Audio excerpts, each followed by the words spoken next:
ഒരു വലിയ വിജയത്തിനായി കുറച്ച് ഹൃദയങ്ങൾ തകർക്കേണ്ടി വന്നാലും കുഴപ്പമില്ല. New Zealand captain Santner India New Zealand final മാച്ചിന് മുന്നേ പ്രസ് മീറ്റിൽ പറഞ്ഞ വാക്കുകളാണിത്.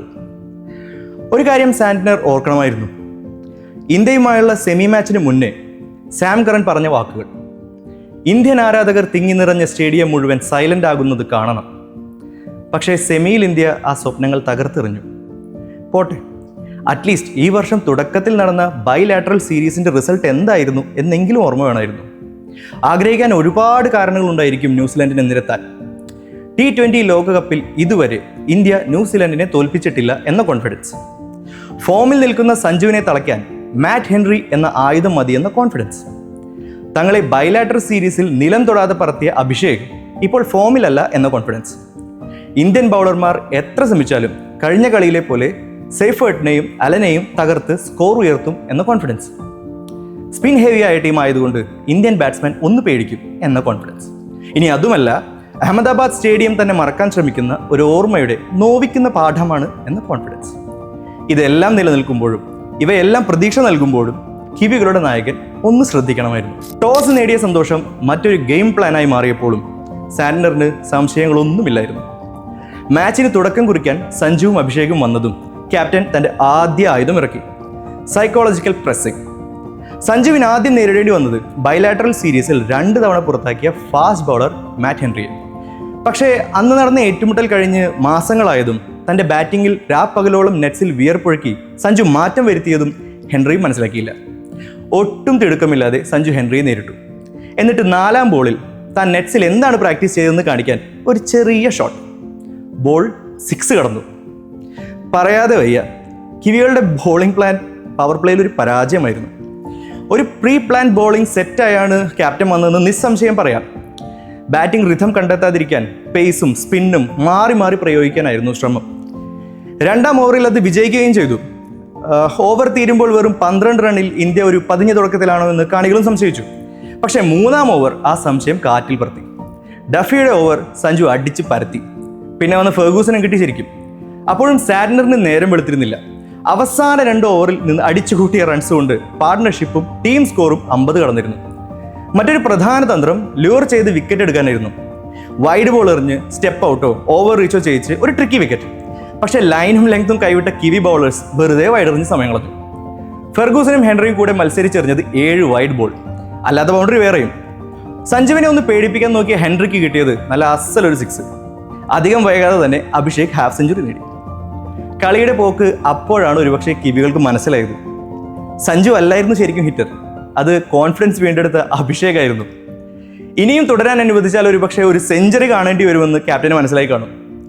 കാരണം ആ ഓവറിൽ ഡഫിയെ നിലം തൊടാതെ പറത്തിയത് 20 റൺസായിരുന്നു. ഈ വേൾഡ് കപ്പിലെ ഏറ്റവും വേഗമേറിയ ഹാഫ് സെഞ്ചുറിയും അഭിഷേക് നേടിക്കഴിഞ്ഞിരുന്നു, വെറും 18 ബോളിൽ. യുവരാജിൻ്റെ ശിഷ്യനാണെന്ന് ഒന്നുകൂടെ ഓർമ്മപ്പെടുത്തിയ പോലെ ഒരു നോക്ക്. ഒടുക്കം 6ാം ഓവറിലെ പവർ പ്ലേ കഴിയുമ്പോഴേക്ക് റെക്കോർഡ് തകർക്കുന്ന തിരക്കിലായിരുന്നു ഓപ്പണിംഗ് കൂട്ടുകെട്ട്. T20 വേൾഡ് കപ്പിൻ്റെ ചരിത്രത്തിലെ തന്നെ ഒരു ഫൈനലിൽ 50+ നേടുന്ന ആദ്യ ഓപ്പണിംഗ് കൂട്ടുകെട്ട്. ഈ വേൾഡ് കപ്പിലെ ഏറ്റവും ഉയർന്ന സ്കോറായി മാറി ഈ പാർട്ട്ണർഷിപ്പിൽ പിറന്ന 92 എന്ന സ്കോർ. ഒരു മാറ്റത്തിനായി രജിൻ ബോൾ കയ്യിലെടുത്തതും ഫോമിൽ നിന്നിരുന്ന അഭിഷേക് മുന്നേ അവർ കരുതി വെച്ച ട്രാപ്പിൽ വീണു. വൈഡ് ലെങ്ത്തിൽ വന്ന ബോളിൽ ഒരു ചെറിയ ടച്ച് കാരണം കീപ്പറിൻ്റെ കയ്യിൽപ്പെട്ട് ഇന്നിങ്സ് അവസാനിപ്പിക്കുമ്പോൾ സഞ്ജുവിനെ അഭിഷേക് ഒന്ന് നോക്കി.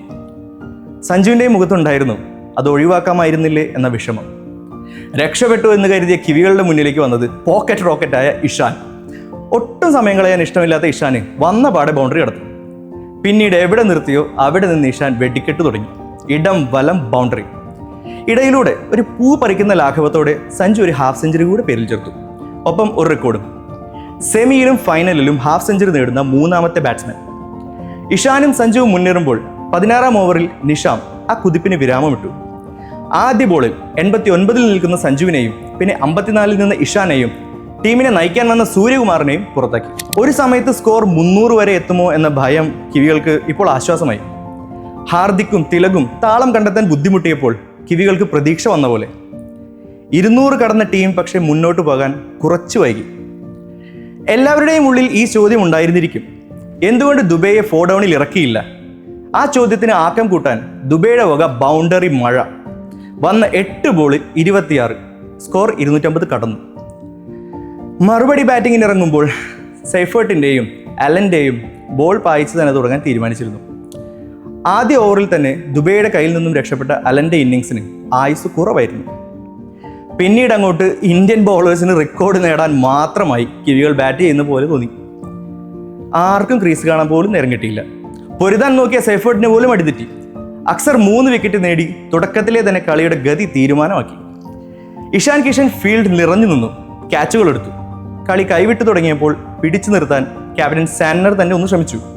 മറുവശത്ത് സപ്പോർട്ട് ചെയ്യാൻ നോക്കിയവരെ തേടി ബുംറയുടെ 16ാം ഓവർ വന്നു.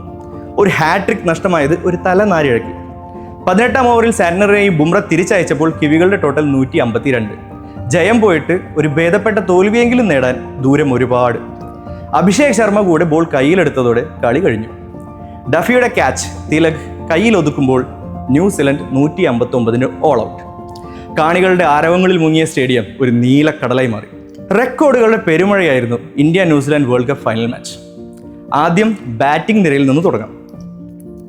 ഇന്ത്യ 255-5 T20 വേൾഡ് കപ്പ് ഫൈനലിലെ ഏറ്റവും ഉയർന്ന team score. Samson Abhishek opening പങ്കാളിത്തം 98 റൺസ്. T20 വേൾഡ് കപ്പ് ഫൈനലിലെ ഏറ്റവും ഉയർന്ന ഓപ്പണിംഗ് സ്റ്റാൻഡ്. അഭിഷേക് ശർമ്മ 21 പന്തിൽ 52 റൺസ്. ടൂർണമെന്റിലെ ഏറ്റവും വേഗമേറിയ അർദ്ധ സെഞ്ചുറി വെറും 18 പന്തിൽ. സഞ്ജു സാംസൺ 46 പന്തിൽ 89 റൺസ്. T20 വേൾഡ് കപ്പ് ഫൈനലിലെ ഏറ്റവും ഉയർന്ന വ്യക്തിഗത സ്കോർ. ഇഷാൻ കിഷൻ 25 പന്തിൽ 54 റൺസ്. സാംസണുമായത്ത് 48 പന്തിൽ 105 റൺസിന്റെ രണ്ടാം wicket partnership. Power play score 92-0. ടൂർണമെന്റിലെ ഏറ്റവും ഉയർന്നത്. T20 വേൾഡ് കപ്പ് ചരിത്രത്തിലെ ജോയിന്റ് ഹയസ്റ്റും. റെക്കോർഡ് ഒന്നും അല്ലെങ്കിൽ പോലും ശിവം ദൂബെയുടെ അവസാന ഓവറിൽ മാത്രം 24 റൺസ് അടിച്ച് ഇന്ത്യ 250 കടത്തിയ മൊമെന്റും പ്രശംസ അർഹിക്കുന്നതാണ്. ബുംറയുടെ 4-4-15 സ്പെൽ T20 വേൾഡ് കപ്പ് ഫൈനലിൽ ആദ്യമായ ഒരു ബോളർ 4 വിക്കറ്റ് നേടി. മാത്രമല്ല ആദ്യ പന്തിൽ തന്നെ വിക്കറ്റും. അക്സർ പട്ടേൽ 3-for-23. പവർ പ്ലേയിൽ ഭീഷണി ഉയർത്തിയ അലൻ ഫിലിപ്സ് എന്നിവരെ പുറത്താക്കി ന്യൂസിലൻഡിനെ 47-3 ആക്കി. 16ാം ഓവറിൽ ബുംറ ഹാട്രിക് ബോൾ എറിഞ്ഞെങ്കിലും ഫെർഗൂസൺ തടഞ്ഞു. ബുംറ 40 T20 വേൾഡ് കപ്പ് വിക്കറ്റുകൾ. ടൂർണമെന്റ് ചരിത്രത്തിൽ ഒരു പേസറും ഇത്രയും വിക്കറ്റ് നേടിയിട്ടില്ല. ബോളിംഗിലെയും ബാറ്റിംഗിലെയും മികവ് വ്യക്തിഗത റെക്കോർഡുകളിൽ അവസാനിക്കുന്നില്ല. ഇന്ത്യ 96 റൺസിന് ജയിച്ചു. T20 വേൾഡ് കപ്പിൽ ഇന്ത്യയുടെ ഏറ്റവും വലിയ വിജയ മാർജിൻ. T20 വേൾഡ് കപ്പ് കിരീടം നിലനിർത്തിയ ആദ്യ ടീം. 3 തവണ T20 വേൾഡ് കപ്പ് കിരീടം നേടിയ ആദ്യ ടീം. സ്വന്തം മണ്ണിൽ T20 വേൾഡ് കപ്പ് ജേതാക്കളായ ആദ്യ ടീം. ഒരേ രാത്രിയിൽ 3 ചരിത്ര നേട്ടം. ഈ വിജയം ഒരുപാട് നല്ല മാറ്റങ്ങളുടെ ഫലമാണ്. ശരിക്കും പുറത്താക്കപ്പെട്ടവർ നേടിത്തന്ന വിജയം. ഇന്ത്യ പോസ്റ്റർ ബോയ്സിൻ്റെയും PR ഫേവറേറ്റ്സിൻ്റെയും ടീമിൽ നിന്ന് ഒന്നിനൊന്ന് മികച്ച 11 പ്ലെയേഴ്സ് ആണെന്ന് തെളിയിച്ച വിജയം. അർഷദീപ് അബദ്ധത്തിൽ എറിഞ്ഞ റൺഔട്ട് ശ്രമത്തിൽ തിരികെ ചെന്ന് സോറി പറഞ്ഞ ഹ്യൂമിലിറ്റിയുള്ള പ്ലെയേഴ്സിൻ്റെ ടീം നേടിയ വിജയം. സ്റ്റേഡിയത്തിൽ ഞങ്ങളെ നോക്കിക്കൊണ്ടിരിക്കുന്ന സീനിയേഴ്സിനോട് ടീം ശരിയായ ദിശയിലാണ് മുന്നേറുന്നത് എന്ന ഉറപ്പിൻ്റെ വിജയം. എല്ലാറ്റിനുമുപരി തങ്ങളിൽ വിശ്വാസമർപ്പിച്ച 140 കോടി ജനങ്ങൾക്കും വേണ്ടിയുള്ള വിജയം.